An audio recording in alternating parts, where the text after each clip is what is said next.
of differences that will prevent the analyst from getting the information off of these phones, unless they know what they're doing, unless they know how these different phones are, how these slightly different phones are different. So here's just this is just a list of things how a forensic mobile device analyst what they have to know, and it'll show that this is not ordinary computer forensics. You have to know the make, the model, and manufacturer. You also know the version number, because again, things change between all these makes, models, and even versions. You have to know about the physical placement of the parts. It's called the chipset. You have to know that. You never know. Sometimes you might actually have to open the phone and try to extract parts of the phone. You have to know what kind of connectors are used. Especially if you want to keep the charge on the phone, you have to know that. You have to know about the operating system, or if it has an operating system. You have to know what kind of data it's possible to read or extract. Not all data can be read or extracted, and depending on the phone. You have to know what kind of apps were used. It depends. Sometimes if people use certain apps, it kind of indicates what they've been doing, and therefore how they relate to the crime scene, let's say. So they have to know about what kind of apps could be running, what they are, how to get information about these apps that we're running, and maybe these apps they save information that's on the cell phone that this is useful. We want to know what these apps do and whether they save information on it, and how to retrieve that information. So also, you have to know that's useful information from the apps. We also have to know how data is stored. Using an ordinary operating system or maybe something else, we want to know that in order to get that data, because that data is valuable. We have to know what forensic tools are available. Usually these are computer programs. What is available, and which ones of those available work for the mobile device in question. So you can see that this is not the same as computer forensics. It is different. Doesn't mean it's very valuable, but it is different. It's not just for cell phones, by the way. mobile devices include iPads, some GPSs, and some music players. They also have this mobile these mobile. They're called mobile devices because they are mobile. You hold them in your hand, and they can sometimes transfer data from place to place via the internet or not, and they tell something about the person where the person was, and they have valuable forensic information on it. In all these cases, we have to know what the device is, and whether it stores valuable data, and how to get that data, if it does. Here's the general procedure. You get yourself a mobile device, whatever it might be. First thing is to put it into a Faraday box. That cuts off signals from outside, because sometimes the person who really owns it, who doesn't want the police to know what's going on in there, they're gonna they're gonna send a signal from outside and delete or change incriminating files. Sometimes the phone carrier also will delete files by itself. Let's say if it's been ignored for 30 days, it'll delete. I mean, then there are some services like that. So it might be that 30th day, and an important file will be deleted. So we don't want any signals from outside getting into the phone. Now, some experts say that it doesn't matter. It doesnn't matter. It won't happen, or these Faraday boxes don't work well enough anyway. But this is back and forth. But generally speaking, people are concerned just in case they immediately put it into a Faraday box.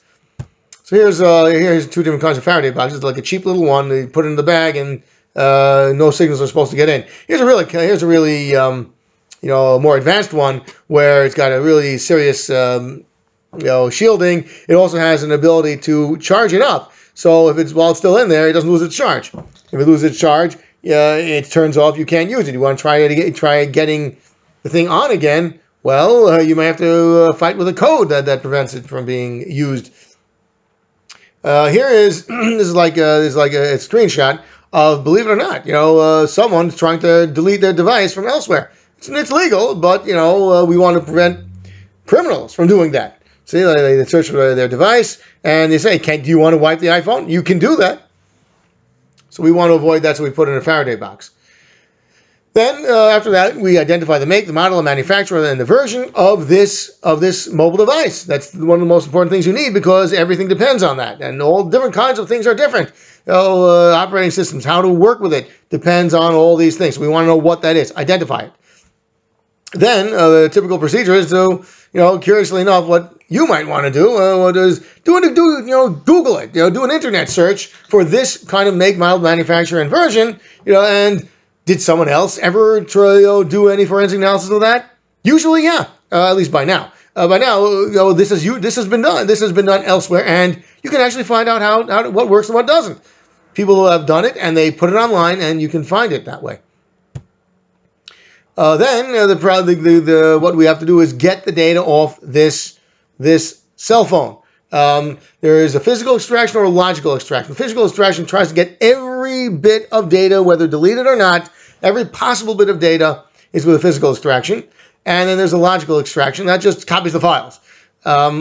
This is similar to when we mentioned the computer forensics, like the disk image. That's a physical extraction where everything that's possible to copy gets copied, at least in a simple disk image. The other one is just a file copy. If the files were available to the user, it will be copied in a copy, but some files will not get transferred. And there's always this question of do we have to bother with the physical extraction? It takes a long time. It's harder to do. There may be things that they may take some. Might not just take copy this to that. You may actually have to hunt inside it in order to get all of the rest of the data. Whatever it might be. This is again a field unto itself, and sometimes it's actually not necessary to do a physical extraction. So it's a question that the analyst has to do within the time that there is available. Should they do a physical extraction or just do a logical extraction? But they have to decide on what to do, and that's part of the procedure. Then, whenever it's any copy is made, two images. You can't just use one. One of them is for evidence purposes, like present in the courtroom. One of them is copied for them to work with and say, okay, now that we have this data, what does it mean? What's it telling us? Where was the person at the time? What were they doing? What were they interested in? And again, this is forensic evidence that is played with because if you mess that up, at least you still have the original pristine image that you can use and present in the courtroom without people claiming, hey, you changed it. Also have to make sure that the correct connectors are ready for you to use. Keeping the device charged, or even for data extraction. Someday you need to plug the right thing in or to get into your computer, so make sure you have to have those available. You don't want to have to hunt for it, and meanwhile the charge is going down and the thing turns off. Okay, now you have a big mess trying to break into the phone. Sometimes it's actually necessary to take apart the phone for whatever reason. When this is done, you have to be aware it's very delicate inside. Even static electricity from the carpet can actually damage this. So there are anti-static wristbands to be worn that'll stop this static electricity from damaging it.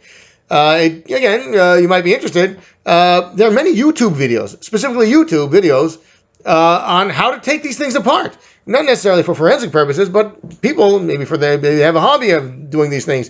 There's a lot of YouTube videos, and they can certainly help if you have to break open the thing and then take it apart. Here are some forensic tools. They're from using a computer, how to get information from the cell phone.